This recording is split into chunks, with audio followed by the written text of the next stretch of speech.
ළම අපි එතකොට සාකච්ඡා කරේ හරපතක් කියන්නේ මොකක්ද කියලා. එතකොට හරපතක් ලබා ගන්න අපි බැංකුවේ මුදල් තැන්පත් කරලා අනිවාර්යයෙන්ම ගිණුමක් විවෘත කළ යුතුයි. ගිණුමේ ශේෂය දක්වා පමණයි අපිට භාණ්ඩ ලබා ගන්න හෝ ATM යන්ත්‍රයකින් මුදල් ලබා ගන්න පුළුවන්කම තියෙන්නේ. ඒ කියන්නේ අපි ණය වෙන්නේ නැහැ.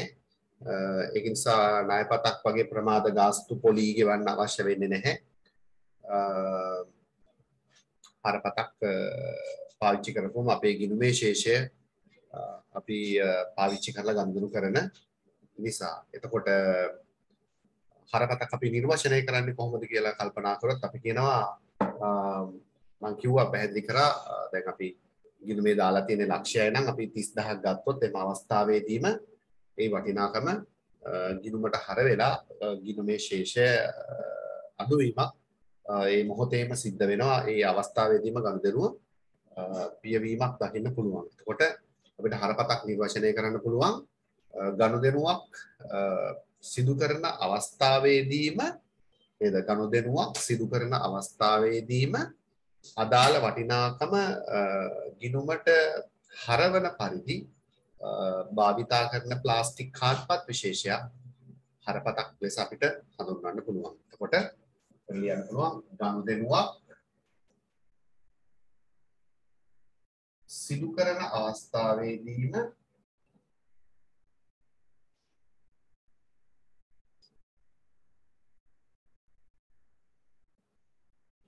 ගනුදෙනුවක් සිදු කරන අවස්ථාවේදීම අදාළ වටිනාකම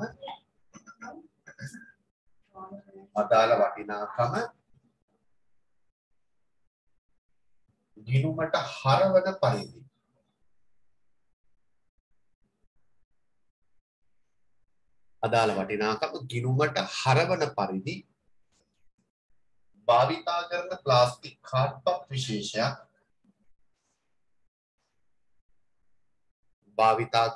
ගිණුමට හරවන පරිදි භාවිතා කරන ප්ලාස්ටික් කාඩ්පත් විශේෂයක්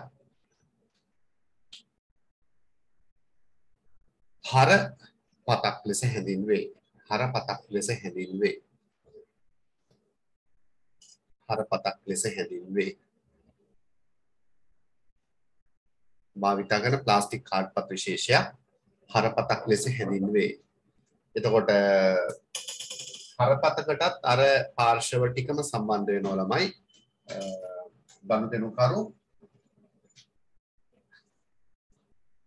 එතකොට ගනුදෙනුකරු හරපත ගන්න බැංකුවට ගිහිල්ලා ගිණුමක් විවෘත කරලානේ. එතකොට හරපත නිකුත් කරන බැංකුව ඉන්නවා. එතකොට බැංකුව නිකුත් කරපු කාඩ් එක අරගෙන ගනුදෙනුකරුව යන්නේ විකුණුම්කරු ගාවට. ඒ කියන්නේ විකුණුම්කරු ඒ කියන්නේ වෙළඳසැල ගිහිල්ලා තමයි කාඩ් එක පාවිච්චි කරලා බඩු ගන්නකොටම නැත්නම් ATM මැෂින් එකට දාලා සල්ලි ගන්නකොටම අදාළ වටිනාකම ඒ අවස්ථාවේදීම ගිණුමට හරවීමක් මෙතනදී සිද්ධ වෙනවා. එතකොට අපිට හරපතකදී ගනුදෙනුකරුවාට විකුණුම්කරුට සහ බැංකුවට මේ හරපත් භාවිතයෙන් තියෙන වාසි සහ අවාසි වෙන වෙනම අර ණයපතක් වගේම මෙතනදිත් සාකච්ඡා කරන්න සිද්ධ වෙනවා ළමයි. එතකොට අපිට ප්‍රශ්න 6කට උත්තර ලියන්න වෙනවා.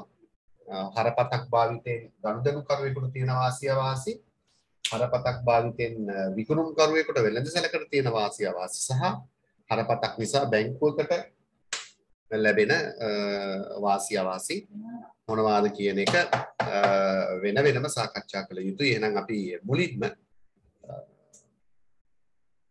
හරපතක් භාවිතයෙන් ගනුදෙනුකරුවෙකුට ඇති වාසි මොනවාද කියන ප්‍රශ්නේ සාකච්ඡා කරලා ඉමු. ලියා ගන්න ප්‍රශ්නයක්. හරපත් භාවිතයෙන් ගනුදෙනුකරුවෙකුට අත්වන වාසි. හරපත් භාවිතයෙන් ගනුදෙනුකරුවෙකුට අත්වන වාසි. හරපත් භාවිතයෙන් ගනුදෙනුකරුවෙකුට අත්වන වාසි. හරපත් භාවිතයෙන් ගනුදෙනුකරුවෙකුට අත්වන වාසි. මොනවාද හරපතක් පාවිච්චි කරොත් ගනුදෙනුකරුවෙකුට තියෙන වාසි මොනවද කියන එක. හරපතක් පාවිච්චි කරපුවාම ගනුදෙනු කරුට හරපතකින් තියෙන වාසි මොනවාද කියලා. එතකොට එකක් මම හිතන්නේ ඔබට ලියන්න පුළුවන් එක වාසියක්. එක වාසියක් නෙමෙයි වාසි කීපයක් කියන්න පුළුවන් දැන්. තම ගිණුමේ ඇති මුදල් භාවිතා කිරීමක් සිදු වන බැවින් පොලි අය කිරීමක් සිදු නොවේ. එක වාසියක්. තම ගිණුමේ ඇති නේද මුදල් භාවිතා කරන බැවින්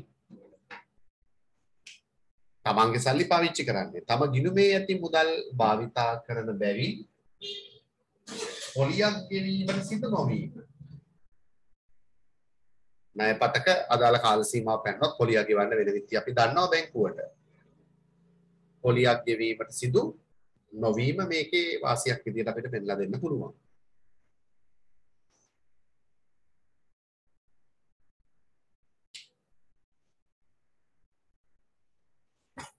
ඒ වගේම මේකත් අර ණයපතක් වගේම දේශීය හා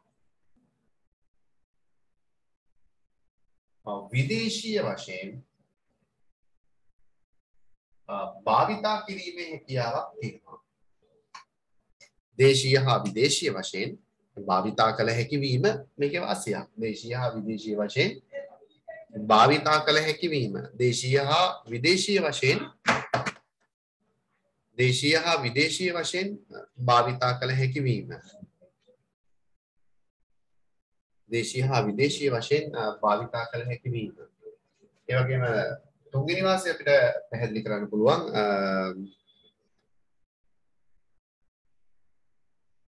ATM යන්ත්‍ර මගින් මුදල් ලබා ගන්නත් පුළුවන්. මුදල් ලබා ගත හැකි වීම.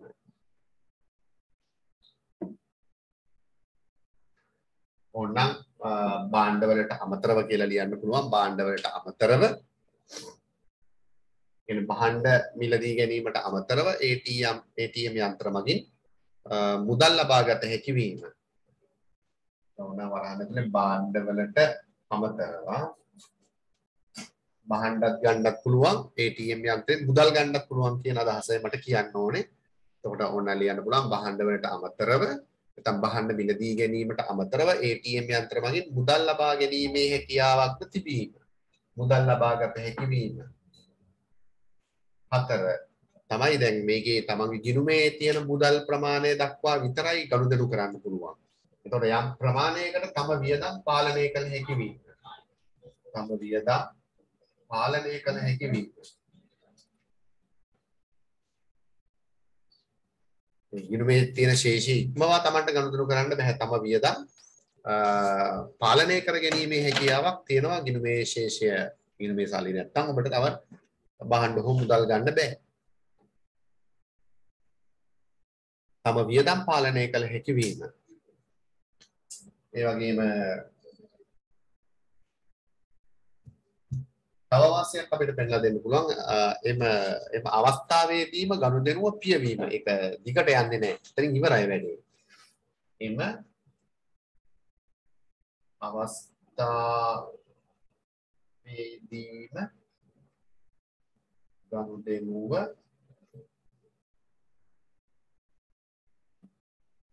එම අවස්ථාවේදීම ගනුදෙනුව පියවීම. එම අවස්ථාවේදීම ගනුදෙනුව පියවීම. එම අවස්ථාවේදීම ගනුදෙනුව පියවෙනවා. ඒ වගේම 6 ආරක්ෂාකාරී වීම. ආරක්ෂාකාරී වීම. ඒ වගේම භාවිතය පහසු වීම. භාවිතය පහසු වීම. වගේ වාසි අපිට ලියන්න පුළුවන්. ආරක්ෂාකාරී වීම, භාවිතය පහසු වීම.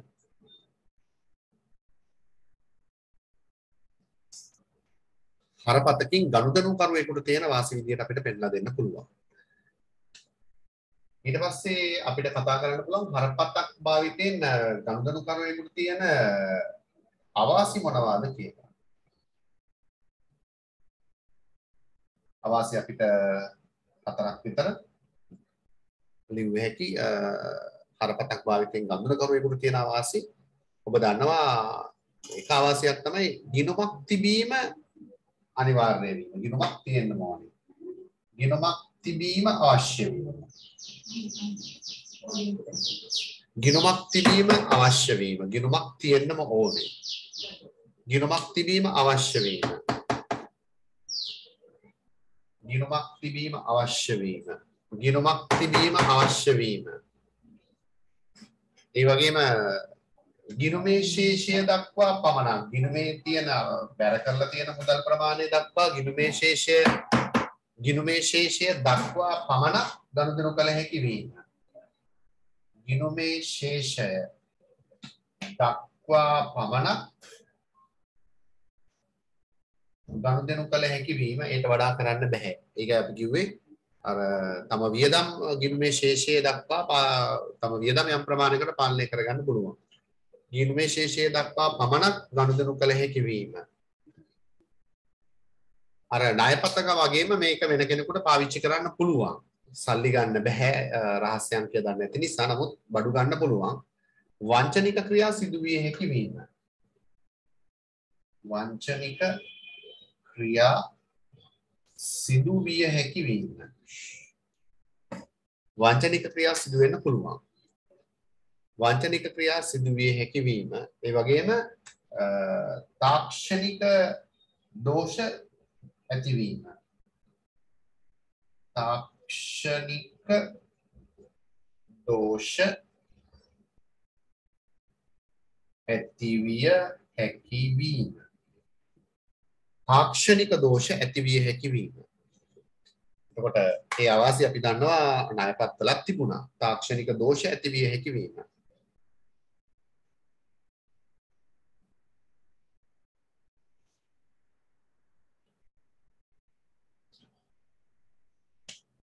ඔය තමයි හරපතක් භාවිතා කරනකොට කස්ටමර්ට වෙන්න පුළුවන් වාසි සහ අවාසි පිළිබඳවයි අපි ඔය සාකච්ඡා කරේ.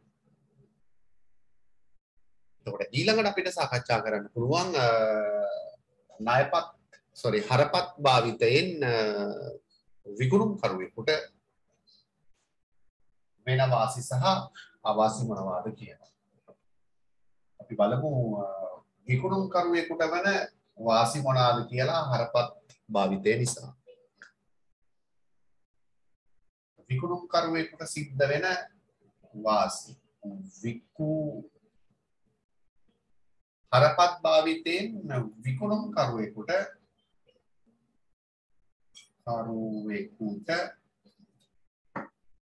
අත්වන වාසි. විකුණුම් කරුවෙකුට අත්වන වාසි මොනවාද කියලා හරපත් භාවිතයෙන් තියෙන.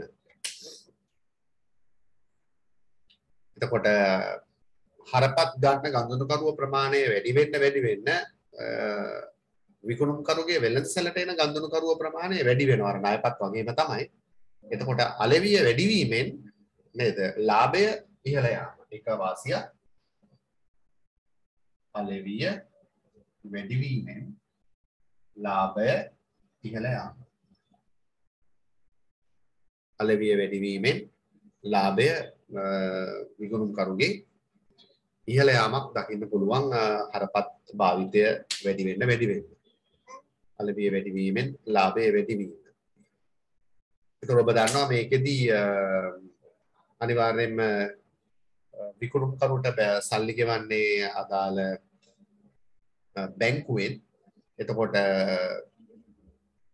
ණයපතක් වගේ නෙමෙයි ගිණුමේ කස්ටමර්ගේ ගිණුමේ තියෙන සල්ලි වලින් තමයි බේරන්නේ. ඒ නිසා එම අවස්ථාවේදීම ගනුදෙනු පියවෙන නිසා බොල් ණය වැනි අවදානම් ඇති නොවීම. බොල් ණය වැනි අවදානම් ඇති නොවීම. ඇත්තටම ගනුදෙනුව අත්පිට වෙනවා වගේ වැඩක් නෙවෙන්නේ. එම අවස්ථාවේදීම ගනුදෙනු පිය වෙනවා. බොල් ණය වැනි අවදානම් ඇති නොවීම. බොල්නයවෙනි අවදානම් ඇති නොවීම.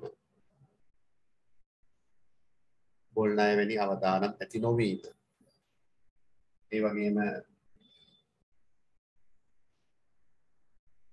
ව්‍යාපාරිකයන්ට තියෙන තව අවාසි මොනවාද කියලා අපි අවධානය යොමු කරොත් හරපත් භාවිතේ විකුණුම්කරුට තියෙන තව වාසි මොනවාද කියලා හරපතක් පාවිච්චි කරපුවාම එතකොට ගනුදෙනු එම අවස්ථාවේදීම පියවෙන නිසා ණයට නෙමෙයිනේ ගනුදෙනුව වෙන්නේ ඇත්තටම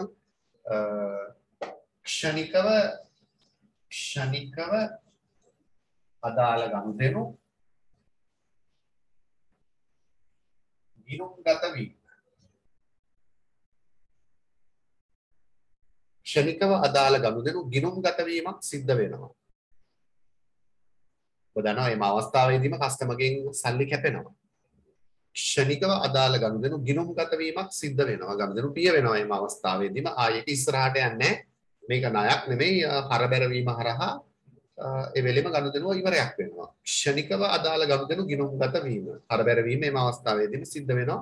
ගැනුම්කරු සහ විකුණුම්කරු අතර. ක්ෂණිකව අදාළ ගනුදෙනු ගිණුම්ගත වීම.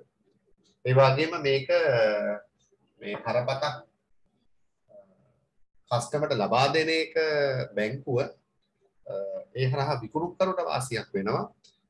මේ විකුණුම්කරුගේ කඩේට ඇවිල්ලා මේ කාඩ් එක අපේ සල්ලි අරන් එන්න ඕනේ නැහැනේ. ඒ කාඩ් එක අරගෙන ඇවිල්ලා බඩු ගන්න පුළුවන්. කාඩ් එකෙන් ඇවිල්ලා මුදල් ගන්න පුළුවන්. නිසා විකුණුම්කරුට මේකේ වාසියක් වෙනවා. අලෙවි ප්‍රවර්ධන උපක්‍රමයක් නැත්නම් උපකරණයක් විදිහට මේක යාට යොදා ගන්න පුළුවන්. ඒකට අලෙවිය වර්ධනය වෙනවනේ මේ කාඩ් එක පාවිච්චි කරනකොට අපි කියවනේ අලෙවිය වැඩි වෙනවා කියලා. එතකොට විවිධ වට්ටම් විවිධ කාලවල මේ කාඩ්පත් යූස් කරන අයට හම්බ වෙනවා. ඒක නිසා අලෙවි ප්‍රවර්ධන උපක්‍රමයක් ලෙස යොදාගත හැකි වීම. අලෙවි ප්‍රවර්ධන උපකරණයක් ලෙස යොදා ගත හැකි වීම. අලෙවි ප්‍රවර්ධන උපකරණයක් ලෙස යොදාගත හැකි වීම. ඒතකොට මේ කාඩ් එක නේද හරහා ආයතනයේ අලෙවිය වැඩි කරගන්න ආයතනයට හැකියාව ලැබෙනවා. අලෙවි ප්‍රවර්ධන උපක්‍රමයක් නැත්නම් උපකරණයක් විදිහට මේ කාඩ් එක පාවිච්චි කරන්න පුළුවන්. ඔය හරපතක් භාවිතෙන් විකුණුම්කරුවෙකුට තියෙන වාසි අපි සාකච්ඡා කරේ. ඊට පස්සේ අපි ඊට කතා කරන්න පුළුවන් හරපතක් භාවිතෙන් විකුණුම්කරුවෙකුට තියෙන අවාසි මොනවාද කියලා. අපිට අවාසි තුනක් විතර සාකච්ඡා කරන්න පුළුවන් හරපතක් භාවිතෙන් විකුණුම්කරුට තියෙන අවාසි. ඒකේ අවාසි දෙකක් ගනුදෙනුකරුවටත් තිබ්බා. ඔබ දන්නවා හරපතක් භාවිතයෙන් වංචනික ක්‍රියා සිද්ධ වෙන්න පුළුවන්. වංචනික ක්‍රියා සිදුවීම. වංචනික ක්‍රියා සිදු වෙන්න පුළුවන්. වංචනික ක්‍රියා සිදුවීම ඒ වගේම තාක්ෂණික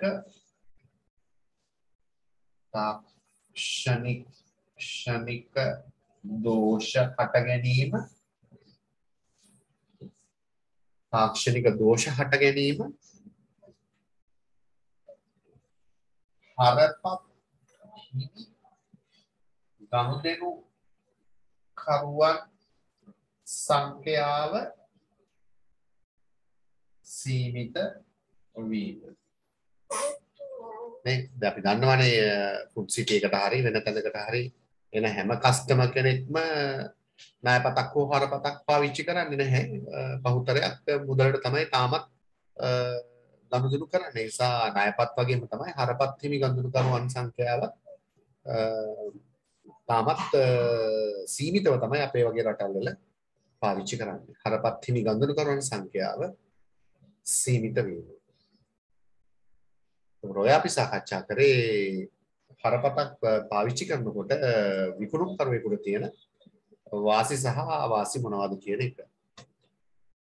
ඊට අපිට අවසාන වශයෙන් කතා කරන්න තියෙන්නේ බැංකුවට ඒ කියන්නේ හරපත නිකුත් කරන මූල්‍ය ආයතනයේට මේ හරපත නිසා ඇතිවන වාසි හා අවාසි මොනවාද කියලා.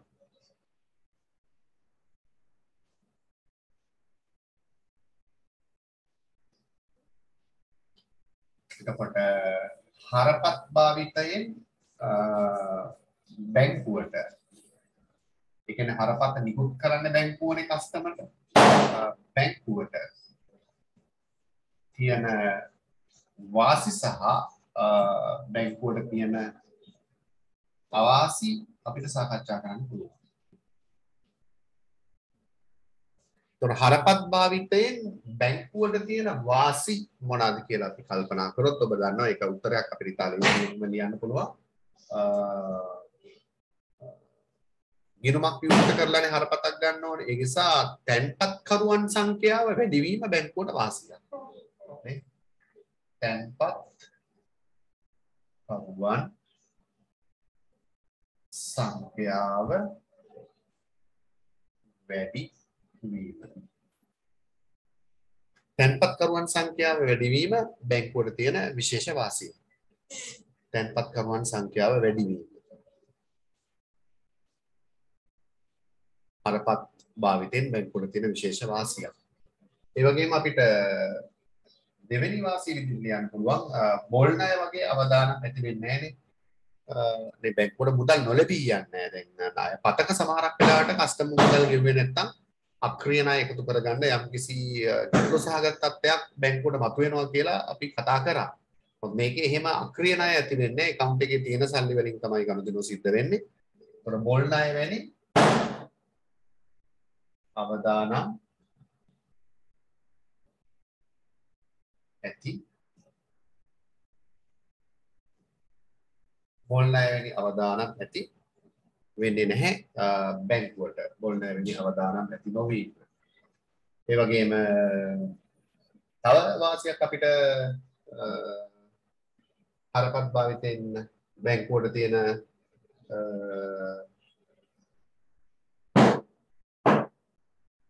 ලියන්න පුළුවන් හරපත් භාවිතයෙන්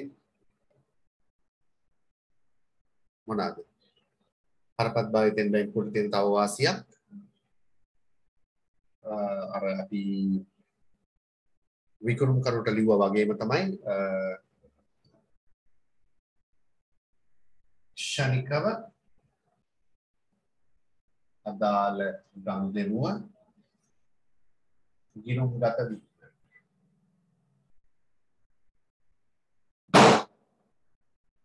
ක්ෂණිකව අදාළ ගනුදෙනුව ගිණුම්ගත වීමක් අපිට දකින්න පුළුවන්. ඒ වෙලාවෙම ඒ ගනුදෙනුව ඉවර වෙනවා. ක්ෂණිකව අදාළ ගනුදෙනුව ගිණුම්ගත වීම. ඒ වගේම තව වාසියක් අපිට ලියන්න පුළුවන්. ඔය දැන් කාඩ් එකක් ඉෂුව කරලා තියෙන නිසා දැන් හරපතක් නැත්තම් බොහෝ වෙලාවට අපිට සල්ලි ගන්න account එකේ බැංකුවට පාස්පෝර්ට් අරගෙන යන්න වෙනවා. බැංකුව ඇතුළට කවුන්ටරේට යන්න වෙනවා. නමුත් අපි හරපතක් පාවිච්චි කරා නම් අපේ ගිණුමේ සල්ලි ගන්න අපි පාස්පෝර්ට් අරගෙන මුදල් ලබා ගැනීමේ හරපතක් වවුචර් එකක් පුරවන්න අවශ්‍ය වෙන්නේ නැහැ. ඒ කියන්නේ පෝලිං වල ඉන්න ඕනේ නැහැ. ඒක බැංකුවට හොඳයි. එතකොට කවුන්ටර් වල තදබදයක් ඇති වෙන්නේ මැෂින් එකකින් මිනිස්සු සල්ලි අරගෙන යනවා. එතකොට බැංකු කවුන්ටර් වල තදබදයක් ඇති නොවීම. බැංකු කවුන්ටර් වල තදබදයක් ඇති නොවීම. මැෂින් එකකින් සල්ලි ගන්න පුළුවන් ඒ කාඩ් එක දාන්න. ඒක බැංකුවට වාසි සහගතයි. බැංකු කවුන්ටර් වල තදබදයක් ඇති නොවීම. ඔය විදිහට අපිට හරපතකින් බැංකුවට තියෙන වාසි පෙන්වලා දෙන්න පුළුවන්. ඒ වගේම ඊට පස්සේ අපිට සාකච්ඡා කරන්න පුළුවන් හරපත් භාවිතයෙන් බැංකුවකට තියෙන අවාසි මොනවද කියලා. ඔබට මතක ඇති ණයපත් භාවිතයේ අපි අවාසි 4ක් කතා කරා. ඔබට මතක ඇති කියලා මම හිතනවා. එතනින් අපිට 3ක් මෙතනට ලියන්න පුළුවන්. හරපත් භාවිතයෙන් බැංකුවට තියෙන අවාසි වලට අර ණයපත් වල පාවිච්චි කරපු අවාසි 4ෙන්ම 3ක් ලියන්න පුළුවන්. 4ම ලියන්නේ අපි. 3ක් ලියන්න පුළුවන්. ඔබට මතක ඇති අපි කිව්වා ණයපත් භාවිතයෙන් බැංකුවට තියෙන එක අවාසියක් තමයි ණයපත් මෙහෙයුම් කටයුතු සඳහා වෙනම අංශයක් සහ සේවක පිරිසක් නඩත්තු කරන්න සිද්ධ වෙනවා කියලා. ඉතින් මෙතනදිත් ඒ වගේම තමයි හරපත් මෙහෙයුම් කටයුතු සඳහා වෙනම අංශයක් හා සේවක පිරිසක් නඩත්තු කිරීමට සිදුවීම.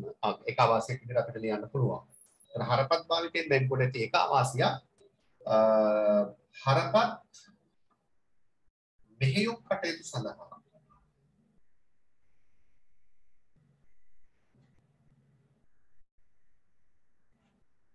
හරපත් මෙහෙයුම් කටයුතු සඳහා වෙනම අංශයක් හා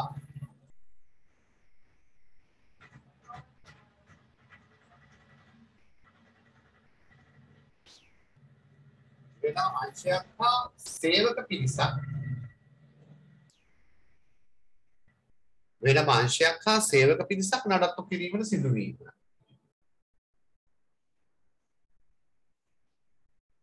වෙනම අංශයක් හා සේවක පිරිසක් නඩත්තු කිරීමට සිදුවීම. ඒ වගේම අපි කිව්වා මේක පාවිච්චි කළ වෙන කෙනෙකුට වංචනිකව බහන්න ලබා ගැනීමේ හැකියාවක් තියෙනවා. වංචනික ක්‍රියා නිසා නීතිමය ගැටලු වලට සම්බන්ධ වීමට සිදුවීම. වංචනික ක්‍රියා නිසා නීතිමය ගැටලු වලට සම්බන්ධ වීමට සිදුවීම. වංචනික ක්‍රියා නිසා නීතිමය ගැටලු වලට සම්බන්ධ වීමට සිදුවීම. ඒක අපි ණයපත්වලත් ලිව්වා. තුන්වෙනි එක අපිට ලියන්න පුළුවන් හරපත් සංගමයේ වෙත අර ණයපත් සංගමයේ වගේ හරපත් සංගමයේ වෙත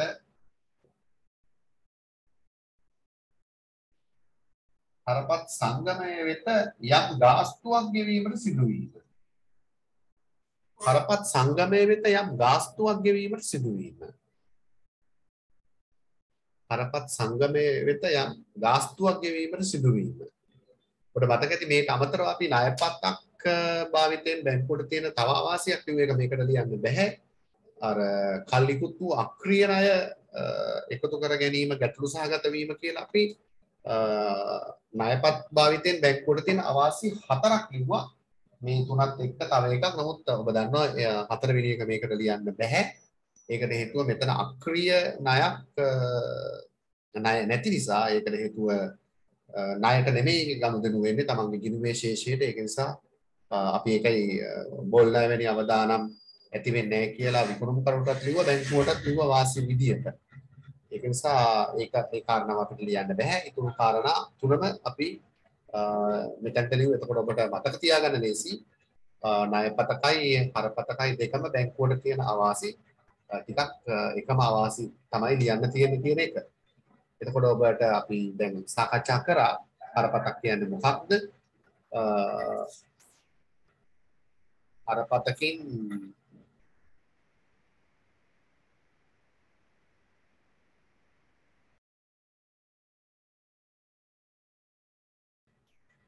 හරපතකින් ගනුදෙනුකරුවාට විකුණුම්කරුවාට ඒ වගේම බැංකුවට තියෙන වාසි සහ අවාසි තමයි අපි වෙන වෙනම සාකච්ඡා කරේ. ඊට පස්සේ අපිට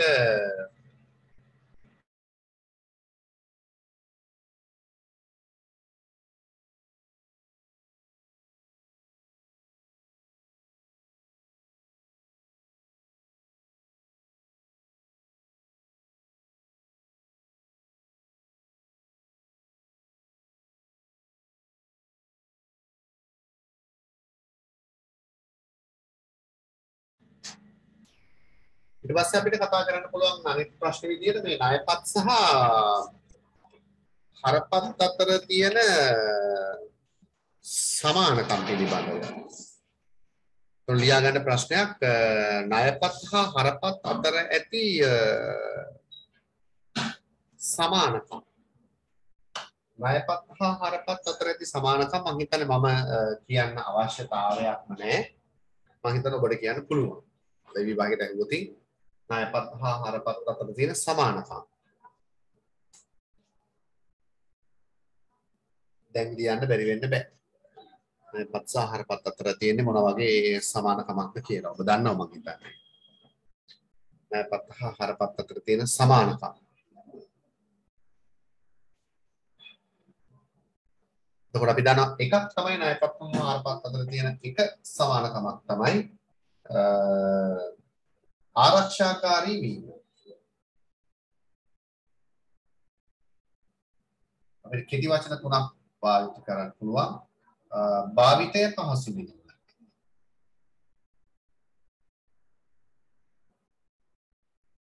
ඕනනම් රැගෙන යාම පහසු වීමත් ලිව්ව හැකි. රැගෙන යාම පහසු වීම.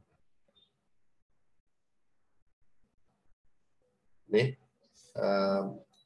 ඒ වගේම ඔබ දන්නවා දේශීය හා විදේශීය වශයෙන් භාවිත කළ හැකි වීම. දේශීය හා විදේශීය වශයෙන් භාවිතා කරන්න පුළුවන්. දේශීය හා විදේශීය වශයෙන් භාවිත කළ හැකි වීම මේ ඔක්කොම කතා කරා. ඒ වගේම පස්වෙනි කාරණේ විදියට භාණ්ඩ ලබා ගැනීමට අමතරව ATM යන්ත්‍ර මගින් මුදල්ද ලබාගත හැකි වීම. නේද? භාණ්ඩ ලබා ගැනීමට අමතරව ATM යන්ත්‍ර මගින් මුදල් ලබාගත හැකි වීම. ඒ වගේම 6ක් අපිට ලියන්න පුළුවන් සමානකම අනුමත ආයතන සමග පමණක් ගනුදෙනු කළ හැකි වීම. අනුමත ආයතන සමග පමණක් ගනුදෙනු කළ හැකි වීම. හැම කඩේකටම යන්න බෑනේ ඩෙබිට් කාඩ් ක්‍රෙඩිට් කාඩ් අරගෙනනේ ඒවා පාවිච්චි කරන ඒ ගනුදෙනු කරන්න පුළුවන් ආයතන වලට ගිහිල්ලා විතරයි අපිට ගනුදෙනු කරන්න පුළුවන් වෙන්නේ මේ දෙකේදීම. අනුමත ආයතන සමග පමණක් ගනුදෙනු කළ හැකි වීම. අනුමත ආයතන සමග පමණක් ගනුදෙනු කළ හැකි වීම.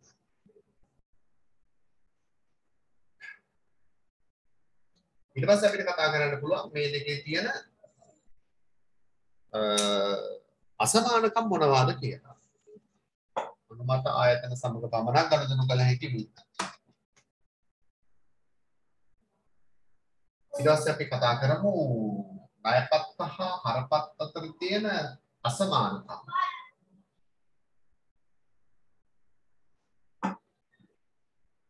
ණයපත් හා හරපත් අතර තියෙන අසමානකම්. හරපත් එක පැත්තකට අරගෙන අනිත් පැත්තට අපි ගන්නවා ණයපත්. හරපත් හා ණයපත් අතර ඇති අසමානකම්. ඔබ දන්නවා මේ වෙනකොට නේද? හරපටක් පාවිච්චි කරන්න ගිණුමක් තිබිය යුතු වේ. අවශ්‍ය නැත. ගිණුමක් තියෙන්න ඕනේ නැහැ.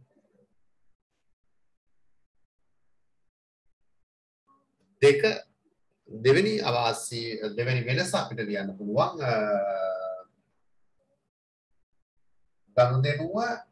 ගනුදෙනුව එම අවස්ථාවේදීම පියවේ. එසේ නොවේ. හරපතේ වෙලෙම ගනුදෙනු ඉවර වෙනවා. ගනුදෙනු එම අවස්ථාවේදීම පියවේ. මේක එසේ නොවේ. ඔබ දන්නවා හරපතක් සඳහා පොලි ගෙවන්න ප්‍රමාද ගාස්තු ගෙවන්න වගේ දේවල් නැහැ. නමුත් ණයපතක් සඳහා ප්‍රමාද වුණොත් සල්ලි ගෙවන්න පොලි එහෙම ගෙවන්න වෙනවා. එතකොට සාපේක්ෂව පිරිවැය අඩුය. සාපේක්ෂව පිරිවැය වැඩිය.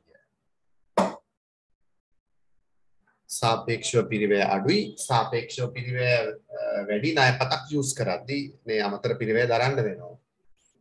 ඒ වගේම හතරවෙනි වෙනස අපිට ලියන්න පුළුවන්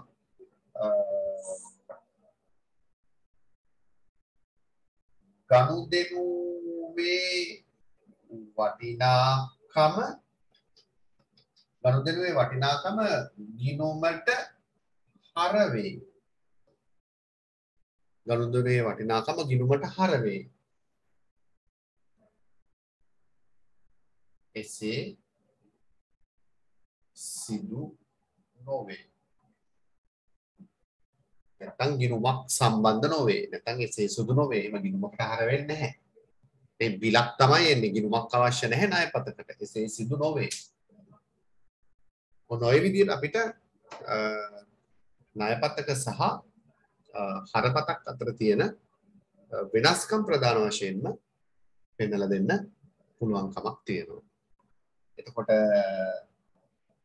ප්‍රධාන විද්‍යුත් මුදල් වර්ග දෙකක් තමයි අපි ඔය සාකච්ඡා කරේ.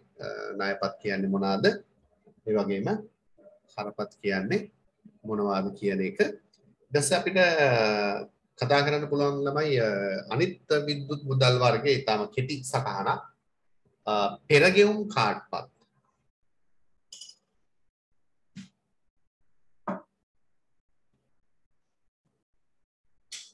ඉතින් අපි සාකච්ඡාව විද්‍යුත් මුදල් අපි සාකච්ඡා කරා ණයපත් ඒ වගේම හරපත් ඊළඟට මම සාකච්ඡා කරනවා පෙර ගෙවුම් කාඩ්පත් ඒ වගේම ස්මාර්ට්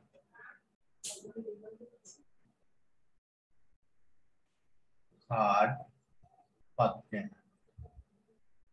එතකොට දෙකක් අපි විද්‍යුත් මුදල් වර්ග ප්‍රධාන වශයෙන් සාකච්ඡා කරා ණයපත් සහ හරපත් පිළිබඳව.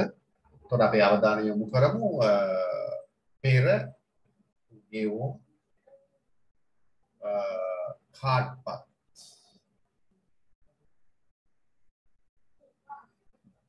පෙර ගෙවුම් කාඩ්පත්. එතකොට ඔබට අත්දැකීමක් තියෙනවා පෙර ගෙවුම් කාඩ්පත් ඔබ ලබාගෙන තියෙනවා. දුරකථන කාඩ්පත් නේද? අපි සල්ලි ගෙවලා ප්‍රීලෝඩ් කාඩ් ලබා ගන්න ඔබ දන්නවා. දුරකථන කාඩ්පත් උදාහරණ විදිහට අපිට පෙන්නලා දෙන්න පුළුවන්.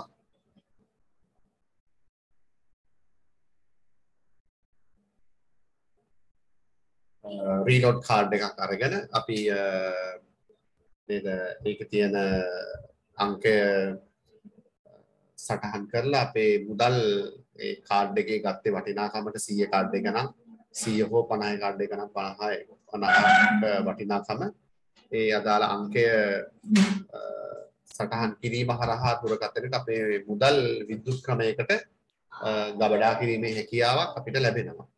එතකොට දුරකථන කාඩ්පත් ඒ වගේම ඔබ දන්නා වර්තමානයේදී ලෝකීය රටවල් සහ ලංකාවේ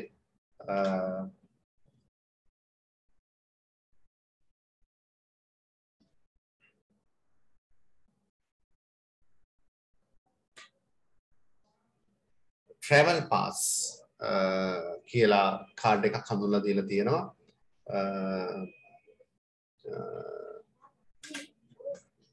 බස් රථවල ප්‍රවාහනය කිරීම සඳහා ඒ කාඩ් එක පාවිච්චි කරලා අපිට අදාළ ප්‍රවාහන කටයුතු සිද්ධ කරන්න පුළුවන් travel pass කියලා කාඩ් එකක්. එතකොට අර මුදල් රීලෝඩ් කර කර අපිට ඒ කාඩ් එක පාවිච්චි කරලා අපිට අවශ්‍ය ප්‍රවාහන කටයුතු මේ කාඩ් එක පාවිච්චි කරලා කර ගැනීමේ හැකියාවක් වර්තමානයේ තියෙනවා. එතකොට මොනවාද මේ පෙරගෙවුම් කාඩ්පත් කියලා කියන්නේ? ඔබ දන්නවා කලින් මුදල් ගෙවා ලබා ගන්නා කාඩ්පතකට අපි කියනවා පෙරගෙවුම් කාඩ්පතක් කියලා. කලින්